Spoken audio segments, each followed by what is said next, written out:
Quần thảo một hồi thì nó cũng đã giết được một con, nhưng đổi lại thì cũng bị thương rất nhiều. Với độ tuổi như vậy mà đã giết được huyết báo, chứng tỏ chiến ý và tư chất của nó phải khiến cho người ta kinh ngạc. Còn Hoài Diệt đúng là lúc nào đấu tâm của y cũng thịnh, nó như là một ngôi sao băng sáng chói trên bầu trời.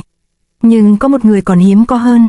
Ai vậy? Nghe Thiết Thần nói thế, Tâm Sứ liền tỏ ra tò mò. Đêm thứ hai sau ngày Hoài Diệt bị trọng thương trở về, cũng có một người tìm đến dốc huyết báo. Người đó chính là Bạch Linh. Ta sẽ đốt cho bọn mi thành than.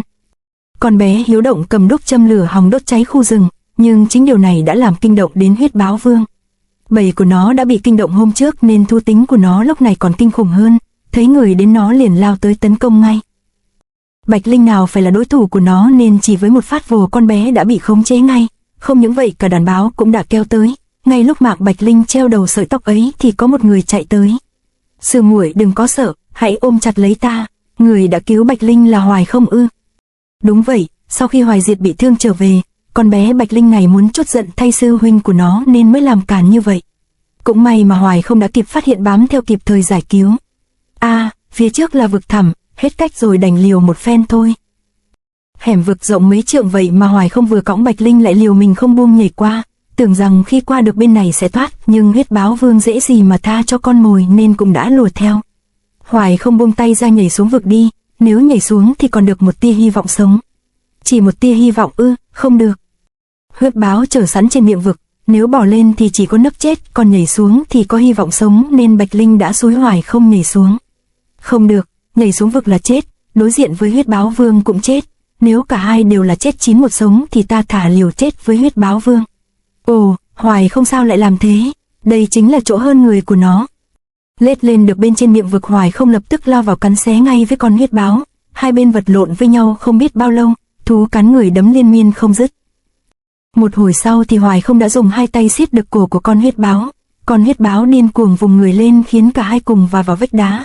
Nhưng Hoài không trong lúc cùng rơi xuống đã lật được người lên rồi toàn lực nhấn đầu của con hung thú vào vách đá. Với đòn này Hoài không đã giết được con hung thú.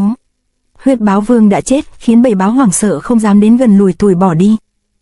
Bạch Linh lúc đó quá mệt mỏi và sợ hãi đã không cầm cự thêm được nữa, nhưng trước khi ngất đi nó đã thoáng thấy một việc.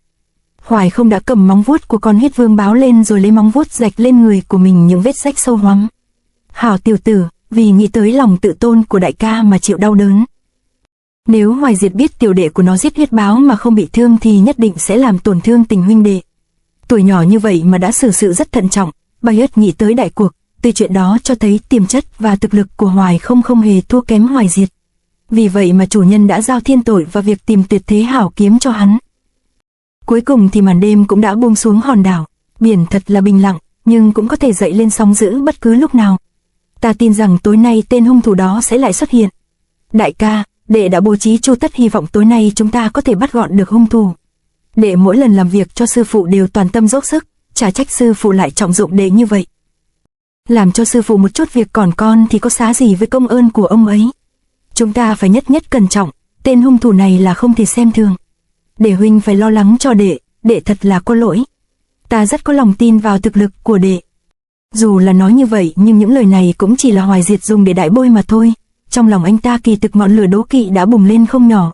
Cũng may mà Hoài không là em ruột của anh ta, chứ nếu không chắc đã xanh cỏ từ lâu rồi. Ở mỗi góc biên chốc lát lại có một bóng người phóng lên bờ, thì ra đó là đám người thần võ sứ sau khi đi giết bộ Kinh Vân thất bại nay đã mò mặt về tới. Bỗng Hoài không cảm thấy có sự lạ, tiếng bước chân đang hướng về nơi mà họ đáng ra không nên đi tới. Hoài không vội lập tức đuổi theo. Hai người đang chạy rất nhanh đó là thần võ sứ và đám hải tướng. Sao bọn họ lại đi vào Thiên Hương Viên như vậy? Thiên Hương Viên là nơi sư phụ trồng các loại dị thảo vốn không cho bất cứ ai vào. Đám người thần võ sứ đương nhiên biết chuyện này, sao vẫn dám đi vào như vậy nhỉ? Hay là ta đi bẩm báo với sư phụ trước rồi tính sau? Thính nhảy như mèo, Hoài không lập tức phát hiện có người đang lấp ló. Hoài không, là ta đây. Người vừa lên tiếng đó chính là Tâm Sứ. Tâm Sứ, khuya rồi sao ông không đi nghỉ ngơi mà lại núp lùm ở đó làm gì? Tối nay ta muốn tìm ngươi. Cha già khó ngủ rồi muốn tìm tôi chơi cờ à? Không, chỉ là ta muốn xem xét thiên tội. Thiên tội ư? Nghe Tâm Sứ nhắc đến thiên tội làm Hoài không giật mình. Anh ta bỗng có cảm giác gì đó không hay. Nếu là chuyện cần thiết thì được thôi, thiên tội tôi để ở đây. Thiên tội đúng là ở đây nhưng thiết thú bên trong không biết có còn không, để ta xem thử. Sao lại như vậy chứ? Khóa hộp sắt mở ra, Hoài Không và Tâm Sứ đều thất kinh vô cùng. Quả nhiên là hung thú đã phá lồng mà đi ra rồi. Tại sao ông biết Thiết Thú không còn ở bên trong? Ta cũng chỉ suy đoán mà thôi, bản thân ta cũng phải tĩnh tâm để suy xét về chuyện này. Có lẽ việc Thiết Thú bị mất có liên quan đến các vụ người trên đảo bị hại mấy ngày qua. Hai người đang trầm ngâm phân vân thì bên ngoài có tiếng la hét. Bên ngoài có chuyện rồi. Hoài Không lập tức tung vó lao đi như bay, nhưng khi đến nơi thì mọi chuyện cũng đã rồi.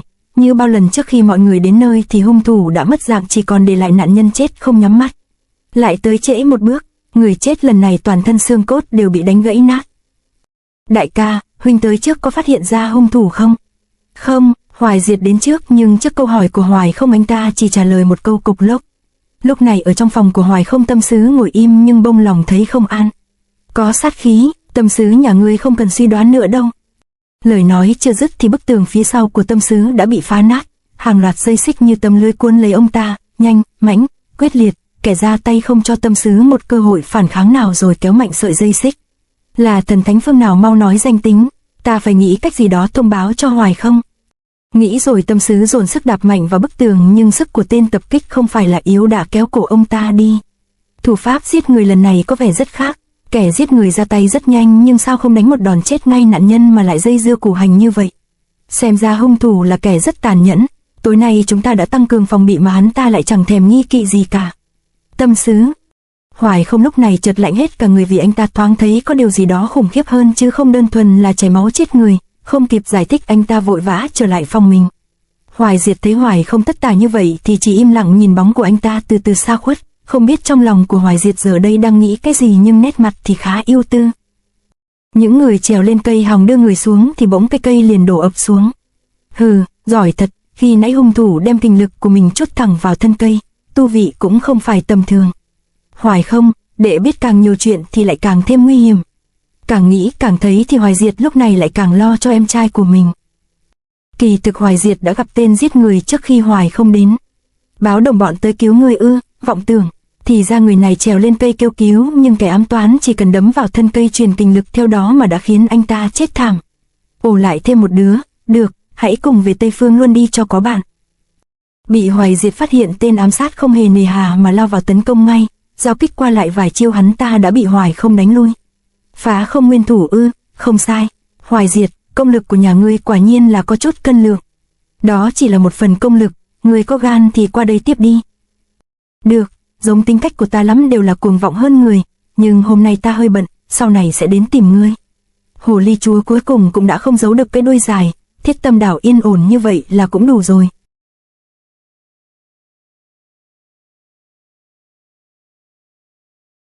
To be continued.